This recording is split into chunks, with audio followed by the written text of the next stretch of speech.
So you're wondering how to answer that interview question. Tell me about a time when you had a conflict at work.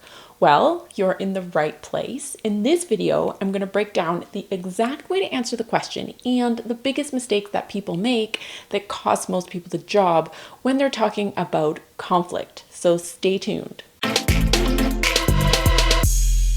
I'd like to start the video with a quote. Peace is not the absence of conflict. It is the ability to handle conflict by peaceful means. Ronald Reagan.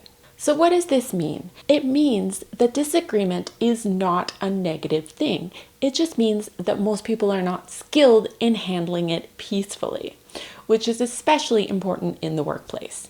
So we want to have conflict in the workplace because it means that everyone is bringing different ideas to the table. So the goal is not to never have conflict. That's not realistic and that doesn't happen. The goal of answering this question is to show that you handle conflict in a way that serves everybody the best.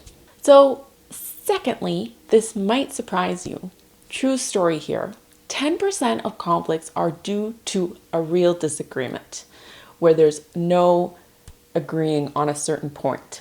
And 90% are due to someone using the wrong tone of voice or the wrong way to communicate with somebody. So language triggers are very big and they can often trigger somebody else if they hear a word that they don't like. And so they end up making the conflict a lot bigger than it really is. So with this in mind, showing you how to handle conflict peacefully and professionally is essential so that you can get to your next round of interviews. So now I'm going to share with you an example story of how you can answer this question. And it has 3 parts. So we'll start with the situation. The team wanted to use Excel for tracking events or tracking event attendees, but I wanted to use a different software. It was something I'd used in the past and found it to be a better tool, especially for this. The whole team was stuck on continuing to use Excel. It's what they'd always done, and they did not want to change. I wanted to use the new software because I believed that it would really make things a lot easier for us during the event and throughout the whole process. Step 2, what did I do? Action. So I asked if they'd be willing to hear me out. If I did a short demo presentation on the new software and I showed them a few things that we could do right away and how it could save us some time, then if they didn't like the presentation or they didn't agree with me after that, then I said I was happy to continue with Excel. I presented the data. I showed up with measurable ways that it could help us, specifically applying it to our project. I suggested that they do a quick test drive of the software to see if they liked it or not. And then if they had any questions, I was able to help them. So the result, after hearing the demo, they loved it and they got really excited about it and they agreed to give it a try just for this event. We still use the software today and we've expanded to using it for other things as well, including setting our team goals and our planning sessions. So step 4 is interesting features. What was interesting about that? So a key belief of mine is to let the best idea win. So no matter whose idea it was, we leave our titles at the door and we all come in with new ideas. So what I learned was that the main thing was we were using the most efficient tool. That was the goal. If that was my suggestion, great. If it was Excel, then great. But I just wanted to make sure that we had explored all of our options. So to sum it up, good answers to this question include stories around you bringing data to a problem, running a test to get someone to see info that they maybe didn't see before, or a combination of both of those things. Plus talking, good communication with the team or the person that you disagree with, and illustrating an example as I did in this video.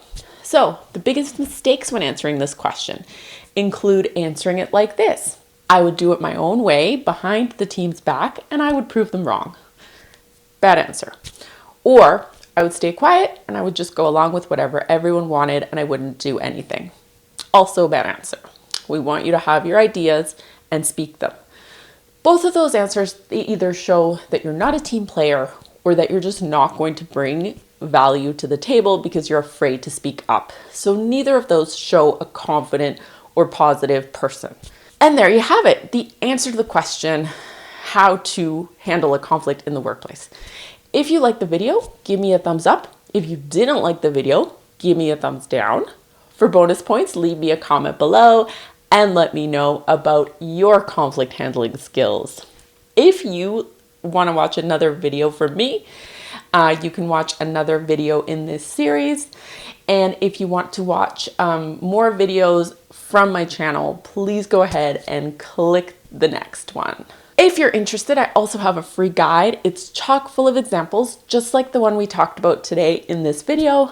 Fill in the blank answers, as well as questions that you can ask yourself to come up with your own stories, just like the one I shared today. So click below to grab that for free, and I will see you over on the next video. Bye! Feeling pretty energized right now, but I'm only on my first video, so that might change.